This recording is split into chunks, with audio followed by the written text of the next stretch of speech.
This is Sam reporting live for NerdCaliber.com, and I'm here with Mike McKone, who is at the Northeast Comic Con. How are you today? I'm good. How are you? Excellent. I'm well. What are you here supporting today?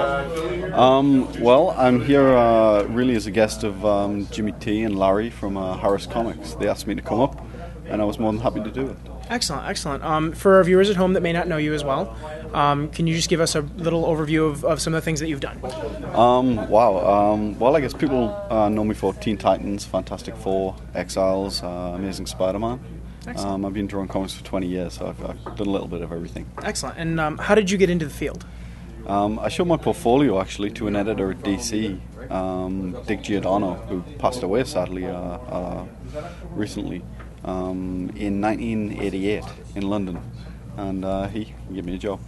Excellent. What got you interested in drawing for comic books?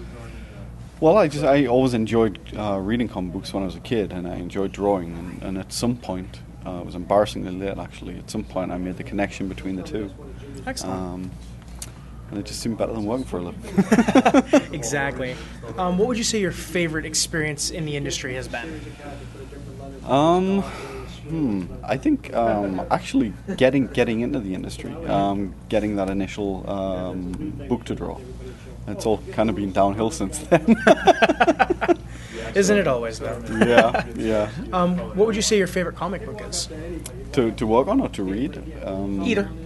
My favorite to work on was a book called Vexed, which Keith Giffen wrote, and it only lasted 6 issues before it was cancelled. But that was a bunch of fun. It was about the god of mischief who was banished to Earth. And it was a lot of fun. And DC haven't reprinted it for some reason, but hopefully they will. They'll see fit to do that in the future. My favorite comic to read, I don't know.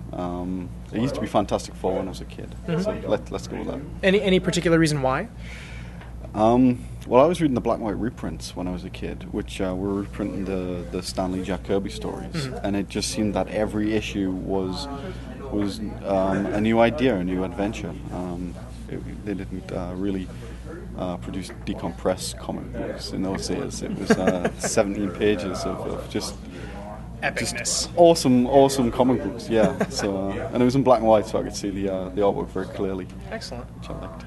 Do you have anything recent that you've been working on that will be coming out soon, or? Well, the first issue of my new book, Avengers Academy, was released a couple of weeks ago, and that's my bread and butter. That's what I'm working on pretty much full time now with Christos Gage. Nice. So hopefully people will pick that up and give it a try. I know there's a lot of Avengers product out there, but ours is the best. So hopefully they'll give us a go. Very good. One last question. For our viewers at home, where can we find you online? Well, I don't have a website, but I have a gallery at comicartfans.com. Okay. And I'm on Facebook. I don't really post that often anymore, but I'm sure if they look for me on Facebook, they can get unfriended very quickly. I'm very fond of unfriending and blocking people on Facebook. So interesting. Yeah. All right. Well, don't post spam on my wall. This is Sam reporting live for NerdCaliber.com.